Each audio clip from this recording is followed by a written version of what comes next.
Hello, everybody. Happy Monday. This is Laura from Healthy Carnivore. I'm going to go over a little bit of my backstory for those who are new, who haven't heard my story.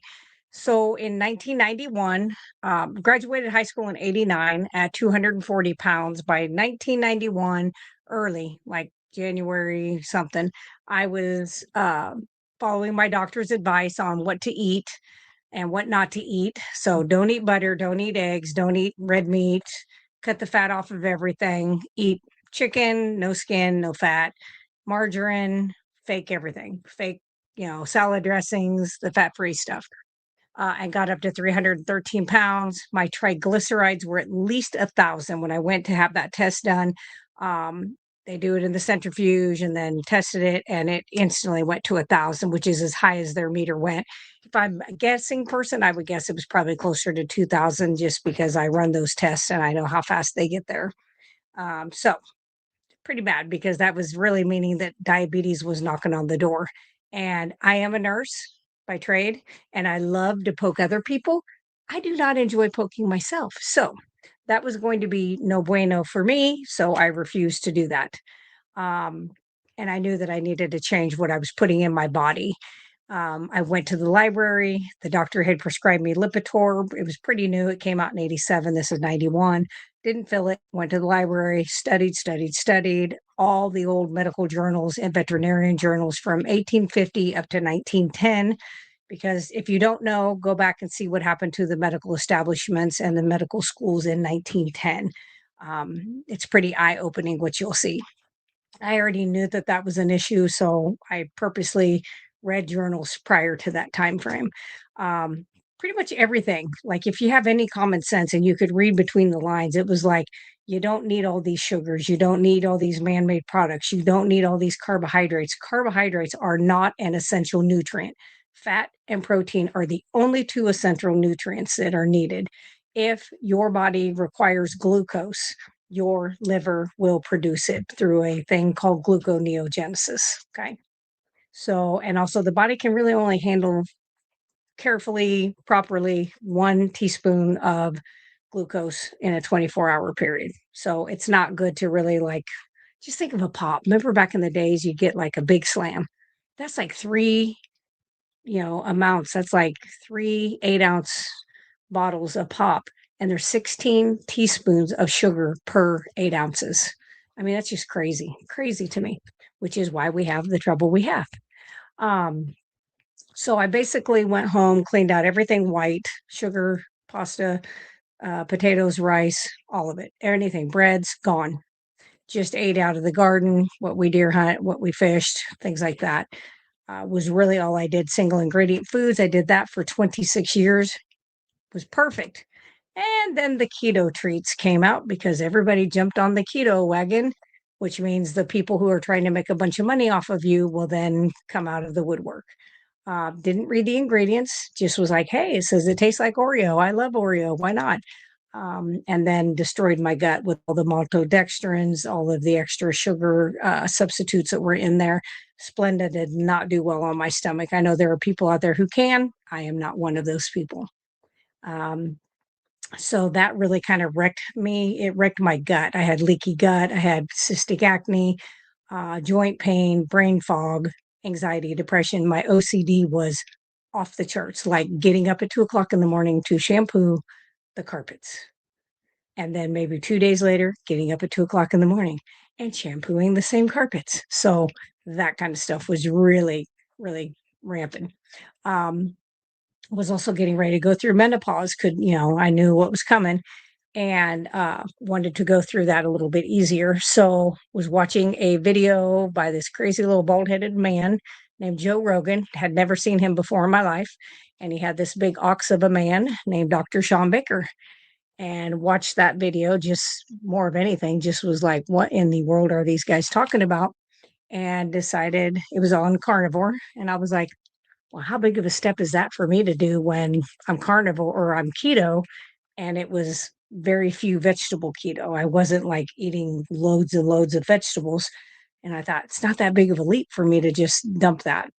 Now, I haven't in the last 2 months had anything. Once in a while, I will feel the need to do like a bite of like fermented, like sauerkraut, something like that. But I haven't needed to do that for quite a while. But I do think there's a lot of people out there that can do that kind of stuff or really, really well cooked stuff like vegetables. But it is not for me. I just, now, if my stomach tells me, like, hey, and I kind of know what to watch for that I need fermented vegetables, I will do so. I am not going to be like, no, I'm carnivore. I can't ever put a vegetable in my mouth. I'm not going to do that, nor am I going to tell anybody else not to. I will tell you that raw vegetables, you're not going to convert any of those vitamins into what you can, your bioavailable form ever. Never going to happen. We're not baboons. So that I will say. I tried it. I ate all the things, did nothing, which is why so many people are deficient on the vegan, vegetarian type diet. With that being said, after I went back to see that doctor in 9 months, my triglycerides had went from at least 1,000, who knows how high they really were, down to 33. My HDL, I think, was like 75 or something like that. My LDL, I think, was 180. And he's like, oh, he was happy with everything, but he still said that was too high. I don't care if it's 250. I care about the particle size and I care about my triglycerides to my HDL ratio. That's what I care about. But I'd also lost 153 pounds and I have kept that off I had another child. Let's see, he was born in 96. So I had been keto for 4.5 years, gained like nothing, like not even 8 pounds. I mean, he was 7 pounds, 6 ounces. I barely gained anything. And, you know, cleared all these things up till I went and ate the keto treats. I do not recommend those. I do nothing of the keto treats, none of the things, even the newest stuff out there that are at some of our keto carnivore events. I don't do those. When they put them in the goodie bags, they get given to other people. I don't want to do any of that, which is okay. I mean, there are people out there that can. So, anyway, so I went to nursing school, let's see, anyone, about 10 years after being keto, which I'm very grateful I had, because, of course, I fired that doctor in 1991 when I went back to see him after 9 months, fired him, gave him back to his script. Um, he was very unhappy with that. I was very unhappy and told him that I didn't appreciate that he didn't know how the human body worked and that I had to go research the old fashioned way with digging through books, to figure out how the human body worked and how to fix it by what we put inside the body and how we move and do things like that. So he was fired. But after I went carnivore, I really went into menopause very well. I cleared up my leaky gut. Now that did take a little time. Leaky gut was not an overnight fix. Cystic acne was quick. It was within a week or two. I was clear. Anxiety, depression, very quick for me. OCD, I still have a little, but I think most people want their nurses to have a little OCD because we do the same thing the same way, especially if you're in like cardiac, kind of nice to know you open up that top drawer and everything's in the same spot in all of the drawers between all the beds that are there. So that's just my thing. I do like to have a little OCD. So that's basically what I did. And then after going carnivore and healing up the rest of the way, I thought this is nuts. And that's, I already had a YouTube channel, but I decided to really gear it towards carnivore. But I work with vegans, vegetarians, carnivores, ketovores, keto. I'll work with somebody that's doing standard American diet because they're sick and they need help. Doesn't mean everybody, I expect them to, you got to eat lion diet and you can only eat the way I eat. I don't expect that. We are not the same. I just work with people on my website to try to get them to whatever is the best for them. And there's a lot of N equals one experiments. So along that way, I determined that what we eat affects our body, and so does what we put on our body. And that is really in the very early 92. I really started making a lot of my own products, body soap, shampoo bars. The conditioner bars are pretty new. That was one I had never done. I didn't really need a whole lot of conditioner, but those sell very, very well. Those are nice. But then lotions, deodorant, um, tons of stuff, shave cream, beard butter for men, Hopefully women don't have enough of a beard. You need beard butter. Um, yeah. So I mean, and then I do elderberry tinctures and natural things like that to keep you healthy. Or once you've gotten a little sick, let's get these on board and try to shorten up that. So that is me in a nutshell right now. And I am still a nurse and I do enjoy that. Although our medical system is whacked. I always tell people don't ever go to the hospital without a patient advocate going with you and ask questions. You have the right. You are paying for a service. You have the right to ask and have all your questions answered. And the doctor is not always going to agree with everything you want him to or to say, but it also doesn't mean you have to do every single thing that the doctor has told you. You basically get to decide what you do with your body. So keep that in mind, okay? Okay, so let me go back and just see real quick who is here. Simpson's here. Freethinker is here. Hello, Janice. Hey, Cheryl, she's here. We got T. Yeah, happy cold Monday. That is true. Although when I pulled in the driveway, I was at 32 degrees. It's like a heat wave.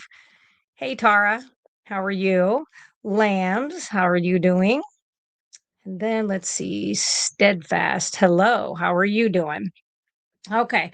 So, what I'm going to go over tonight is something that's near and dear to me. And so I'm going to yeah.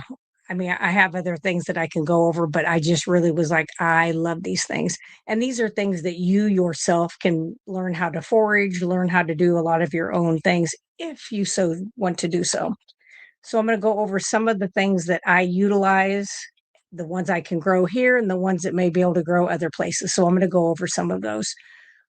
First is I work with a lot of ginger. That is more of a tropical. It's easier to grow in a tropical area. It's not very hardy in the Midwest, so I do usually buy the whole ginger root. Um, and then garlic that grows great in the Midwest. Okay, you plant it in the fall in the garden. Like I have tops out there that are this tall. I have several of those. So that works well here. Rosemary doesn't work the greatest growing here. I mean, it's okay, but by winter, you better have everything pulled that you want to because by winter, they're not going to withstand winter. Burdock is really, really good and can be grown in the Midwest, colder temperatures where you have all four seasons. Echinacea, it actually grows really, really well in the Midwest as well. And it's a perennial, so those are nice. Dandelion root. Well, we all got dandelions. I'm pretty sure. I don't know any place that doesn't get dandelions. Maybe there is. I don't know of any place. But dandelion root is, of course, or dandelion flower or dandelion leaves, either one of those. Lavender grows here in the Midwest wonderfully. Okay. And then elderberries grow in multiple areas. It's just the thing that changes in your zone, and there's places you can go out and see what your planting zones are, and that determines when you actually plant elderberry for your area because it can grow in many, many, many areas. Um, and I have a calendar so I know when I want to plant my stuff, but you guys don't care. You don't want that information, right? Let's see. Hey, Alex. So, what I use ginger for when I am using my thing, so like I make a fire honey for myself that I only use if I'm coming down with something, and it just has, the local honey, and it's like 1 spoon or half of a spoon. It's not much. Honey. It has ginger. It has turmeric, black pepper, and cayenne pepper. And you just do like a teaspoon of each of them. The black pepper is only like a fourth of a teaspoon, but everything else is a full teaspoon to like a little half pint jar is what I do. And I've had the same one for, I don't know, 6, 7 months. And I think I've only had 1 spoon out of it, but it works great. My husband used it and kept himself from getting super sick. Um, so ginger is an anti-inflammatory. It is used for nausea. It can be used for motion sickness. It does help with digestive issues. So if you need some digestive support, and especially gastroparesis. So if anybody has any of that, That is one thing. It also helps with circulations, which can help warm up the hands and the feet. If you do it as a tea, you want to use fresh root where you kind of grind it up off of the big root. You can chew it raw, so you can take some of those pieces or just a chunk of that and chew on it, and that does help with nausea. You can take it, and what I would recommend is like a cheese grater and grate up like just a handful and heat that up a little bit. You can put it in some warm water and then put that as a compress on sore muscle areas, and that does tend to help with that as well. Garlic. I love garlic. Garlic's a good one for all these naturals. So, its main uses are it is antiviral, it is antibacterial, it is antifungal, and it is great for cardiovascular support. So, another thing is it really does boost your immune system. It can help with your blood pressure, it can bring your blood pressure down. And then it's a great modulator for cholesterol. So it's going to help get the broken cholesterol, the small little particles. It's going to help work on those. So you can do these this way. I don't do it this way, but I'll tell you. So you can do raw crushed cloves, but that is like the most potent. Now, I don't do it that way, but I have done fermented garlic. So I basically will take like a pint jar and I'll fill the bottom of the jar with cloves of garlic, several of them. I kind of smash them a little bit, but not completely. And then cover it about this much on top with honey. Shake that every single day, burp the lid for 2 weeks, and then put it up in the cabinet after that. And you have fermented honey garlic, which is wonderful when you're in this kind of season and everybody's getting sick. Yeah. Oil infusions work great for your ear and chest rubs. Same with oregano oil with some clove oil added to it. Boy, does that work for ears. Works for ears, it works for gum, tooth pain, any of that. Rosemary, so its uses internally are going to be for brain function, for mental focus, circulation, liver, and gallbladder support. It's an antioxidant. So drink it as a tea works really well for those things I listed above. If you're going to do like a hair rinse and use rosemary, that's going to be for scalp and hair health. Same if you like, I have some of my shampoo bars are like rosemary tea tree, rosemary vanilla. Everything's going to have a little bit of that in it. But that helps with like your hair loss and stuff like that. You actually can also take rosemary infused oil and put on sore muscles and joints. So there's all these uses that you guys can use these things for, which I absolutely love. So burdock, it is very good for liver and lymphatic support, blood cleansing. It helps open up those detox pathways. Skin conditions such as acne and eczema. It's a prebiotic for gut health if you're having gut health issues. Not everybody is. So you can do a root tea or a um, tincture. You can do a poultice for the skin. Okay. Poultices do not always need to be warmed up. Just I know that some of them work better that way. So, like your ginger does work better if it's been a little bit warmed. I do not recommend microwaving any of these things at all. Echinacea is another great one. So, that is a immune activator. Okay. So, like, say you think you're starting to get an upper respiratory infection, that's when I would be hitting echinacea. I don't use it now. I used it for years. I didn't take it every day. I just took it during cold and flu season. But now that I use like elderberry and my oregano oil, I don't use it. But it's usable. It's great for wound healing. So if you start, like I said, if you just got a little tickle and you don't have elderberry or any of that, you could use echinacea. You want to get it on board as quick as you start to notice signs of illness. Okay. You can drink it in a tea, but it is only for short term use. I would not take that every single day forever and ever and ever. Then one of my favorite, and we all know, is elderberry. So elderberry is antiviral. It is great for respiratory support, immune resistance. It's a natural remedy, and you can use it as a syrup. You can do tinctures, but you either need to have cooked the berries if you're going to do like a syrup or a tincture, or been dried. It needs that high heat processing for that. So that is something I would make sure you don't want to go grab raw berries and just throw them in and make that. You do want to get them up to a high temp. Like I said, whether being dried, which you can even do just in the oven, or cooking them for a little while if you're going to make like a syrup. Oregano oil with black seed oil. I said that because I would not do one without the other. I really think those together are very good. They're potent, antimicrobial, parasitic, very good for SIBO, yeast. So if you have yeast issues, immune modulator. So it's going to bump up your immune system. It's going to help that. It is anti-inflammatory. You can take it in capsule form, or you can, like I make an oil. It's just in like one of these types of bottles like this. This is my new respiratory formula.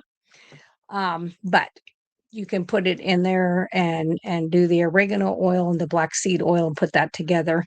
And you only need 2 weeks to make these things.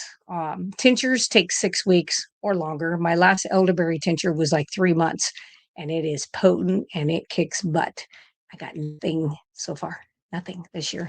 And I take care of all sick people. So, and I had a sickie for a husband. So anyway, you want to cycle the use. So I don't recommend that you take oregano oil every day, 365 days a year. I do recommend that if you know you're going to be around a lot of people, it's a good time to take it. When it's this time of year, when you have lots of things going around, I do think it's a good thing to have on board. Or if you have SIBO, if you have yeast issues, if you think you have parasites, it's a good thing to do. And like I said, you can do capsules, or you can do like the infused oil. Mine is infused into olive oil, organic olive oil, virgin olive oil, cold press, organic, the whole 9 yards, one country of origin. And then the black seed I do add in. So the next one and last one, I do have some of these, is the lavender oil. This, oh my God, when my daughter was little, this was the best stuff ever. It works so well for her for sleeping and getting her kind of ready for bedtime, and do an evening bath with some of this in there. So it's lavender oil. And the lavender I use is local, it is from here and dried here. She dries it and then I get it from her. So the lavender oil really does help with anxiety.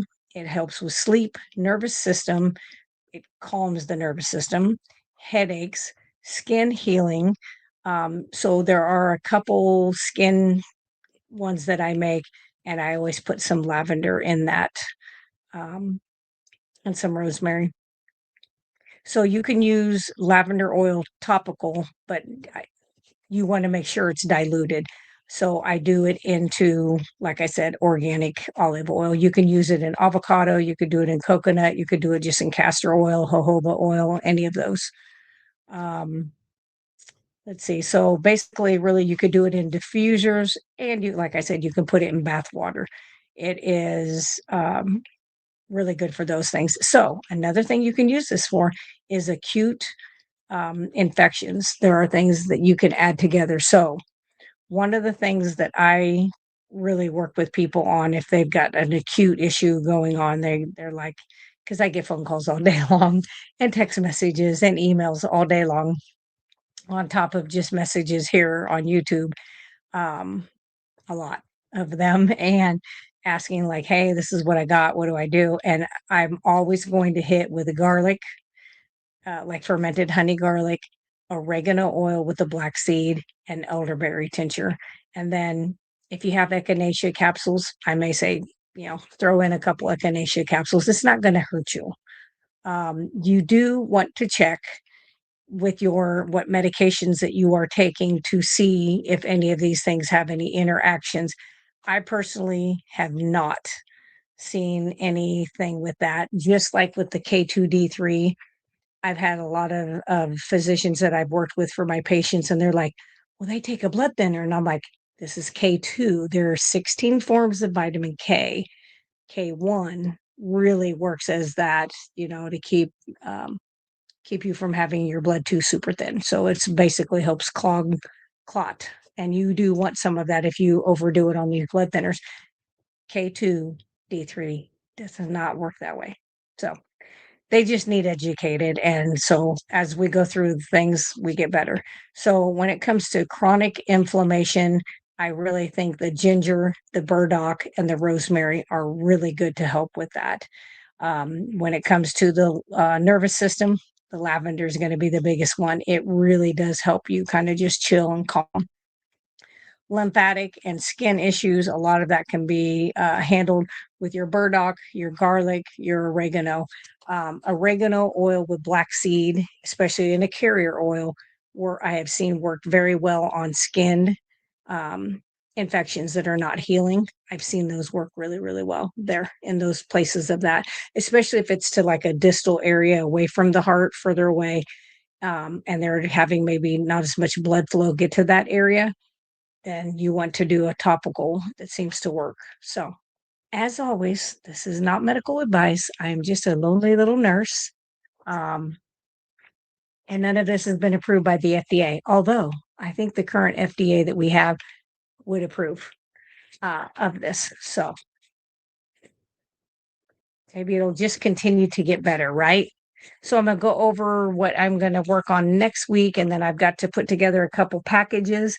I am hoping that by towards the end of this week that we get into like 40 degree. If I could just hit like 38 degrees, I've got a lot of packages that need to go out. I am just super afraid of having any of the product freeze, especially in these little glass jars. I just don't want them to freeze, and I think it's going to alter the way these things work.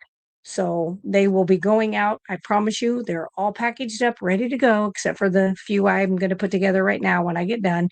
And as soon as I get nice enough weather that I feel secure sending that out and where it's going to is also okay, those things will be getting sent out. So they're already put together. I've got a shelf out there. It is just completely bloated with packages. So they will be going out as soon as we get some good weather.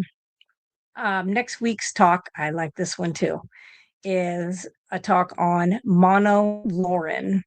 So if any of you understand how hydroxychloroquine or how ivermectin work or fenbendazole or membendazole, if you know how a lot of those work, this is basically the same. It's just another type of one. It's called monolaurin, and the brand name is Lorcedin. Okay. But we will go over that next week. It's pretty amazing where it is naturally. It's just amazing. And then what we would do with those things. So, anyway, I'm going to get to making these packages up and get that done. And then I got a blanket to finish crocheting for one of my patients for his discharge. So I will definitely see you guys next Monday. I appreciate you guys being here. Please like, share, and subscribe. Hit the notification bell if you want to maybe be notified. Sometimes it notifies people and sometimes it doesn't. Otherwise, I do appreciate you guys being here. And I will definitely see you guys next week. So, as I always say, meet, heat, eat, and repeat. See ya.